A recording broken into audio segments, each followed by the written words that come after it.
हरे कृष्णा दोस्तों, जैसा कि हमने कहा है कि 24 घंटे में 24 मिनट हरि नाम कीर्तन अपने परिवार के साथ रोज करना चाहिए। इससे क्या है कि अपने मन को बड़ी शांति और बड़ा सुकून का अनुभव होता है और साथ ही साथ परिवार के साथ इकट्ठा बैठने का मौका भी मिल जाता है। और आप अगर इस काम को करते हैं तो इससे बड़ा सुकून और बड़ी शांति की और घर में एक पॉजिटिव वेव्स आती हैं।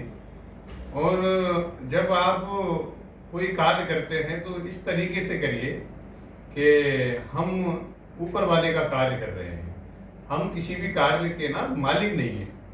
हम हमेशा नौकर बन के काम करेंगे तो क्या है कि अगर हमसे कोई गलती भी हो जाएगी तो हम कहेंगे कि भाई हमारा मालिक संभाल लेगा।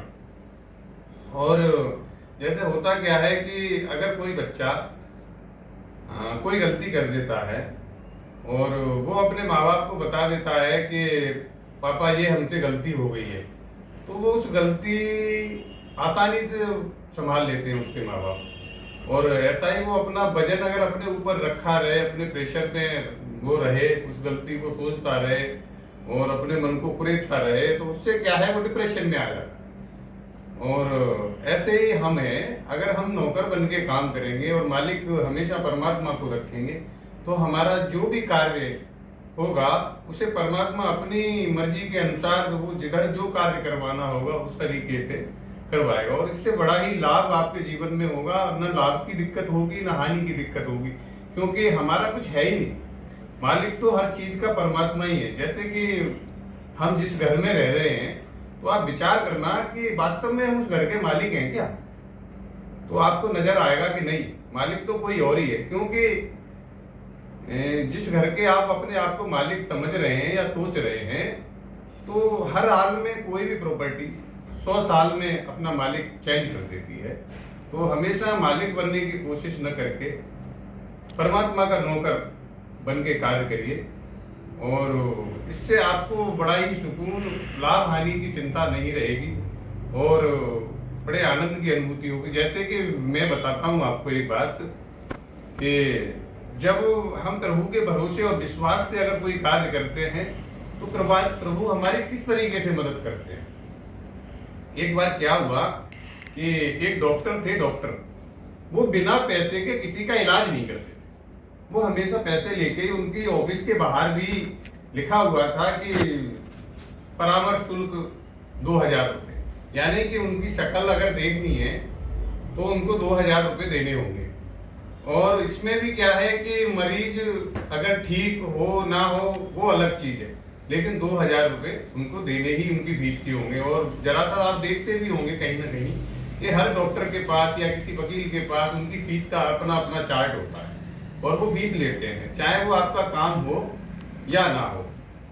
और इसी कड़ी में आगे जब वो डॉक्टर साहब इतने जाने माने थे, उन्हें एक जगह मुंबई में जाना था और वो फ्लाइट में बैठे।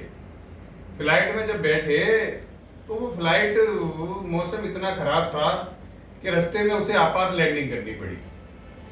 आपात लैंडिंग हुई तो वो पायलट पे बड़े नाराज हुए। बोले कि तुम्हें नहीं पता तुमने मेरा कितना नुकसान करवाया है।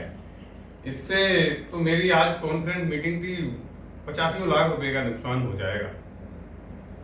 तो इतने में ही एक सज्जन ने डॉक्टर साहब को पहचान लिया और उन्होंने कहा, डॉक्टर साहब आप इतने परेशान क्यों हो रहे हैं, आगे आप चलेंगे तो बाहर से एयरपोर्ट से बाहर निकलिए, यहाँ से आपको टैक्सी मिल जाएगी और टैक्सी पकड़ के आप जल्दी से पहुंच जाओ।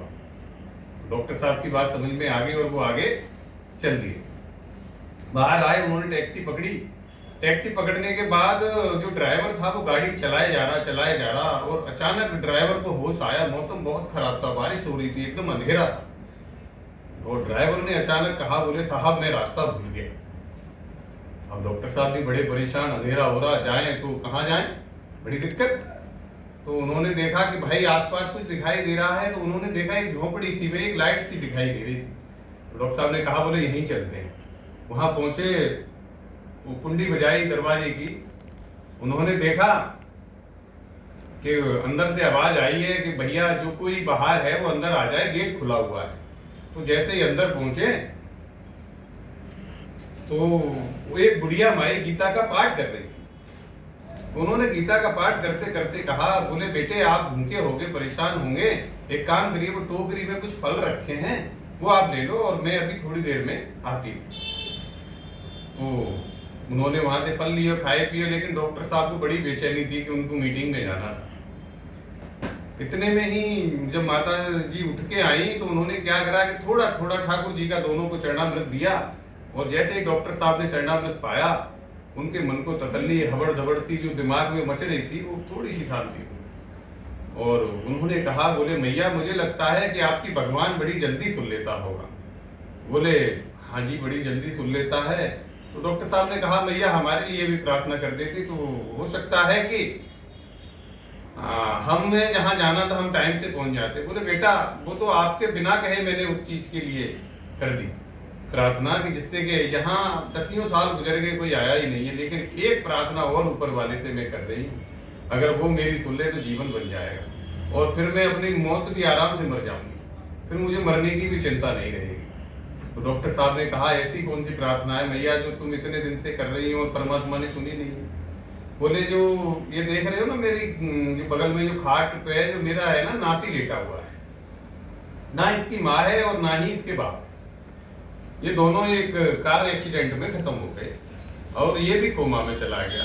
एक डॉक्टर साहब है, डॉक्टर पटना है, वो इसको ठीक कर सकते हैं, लेकिन मैं उनके पास जाऊं, अपनी जमीन जायदाद घर मकान दुकान बेच भी दूं तो मुझे नहीं लगता कि मैं बच्चे का इलाज करवा पाऊं। वो मेरे बच्चा ठीक होगा या नहीं होगा, मेरे डॉक्टर साहब मेरे बच्चे को देखेंगे कि नहीं देखेंगे। मैं तो केवल बंसी वाले से एक ही प्रार्थना कर रही हूँ कि कैसे भी उस डॉक्टर को मेरे यहाँ तक भेज दे और मेरा ये बच्चा ठीक हो जाए। डॉक्टर साहब की आंखें सजल हो गई। डॉक्टर साहब ने कहा, बोले मैया जिस डॉक्टर की तुम बातें कर रही हो ना वो मैं ही हूँ और अब मैं आपके यहाँ आ गया हूँ और आपके नाती का इलाज मैं फ्री ऑफ कॉस्ट करूंगा, ना इसकी दवाइयों के पैसे लूंगा और दवाई भी अपने पैसे से मंगाऊंगा और इलाज में अपनी फिर कोई फीस नहीं होगी, कोई खर्चा नहीं होगा। तो अगर हमारा दृढ़ विश्वास अगर भगवान के ऊपर है तो जहां हम खुद नहीं पहुंच पाते तो भगवान हमारे लिए वो मदद पहुंचा देते हैं, क्योंकि भगवान हमेशा भक्त के साथ हैं। हमारा जो भाव है ना इस तरीके से होना चाहिए कि भगवान को भी लगे कि हाँ ये पात्र है इस लायक।